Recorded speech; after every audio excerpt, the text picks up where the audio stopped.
What's up mga ka-extreme fam? For today's video ay aakyatin natin yung puno doon sa may bubong ng bahay. Andun.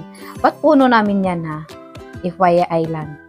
Puno namin yan ng buongon at i-check natin mga guys kung may hinog na ba at ma-harvest na ba natin sila. Ingat ka sa pag-akyat at baka mahulog ka, kimay ka pa naman. At andun na pala si Kuya Jed.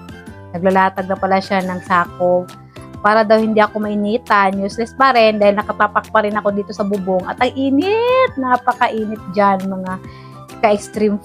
Ayan, makikita nyo si Kuya Jed.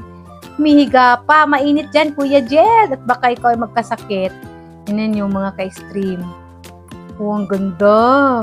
Napakagandang bunga. Pero hindi pa siya masyadong hinog. Medyo madilaw-dilaw pa siya pero hindi pa siya makakain.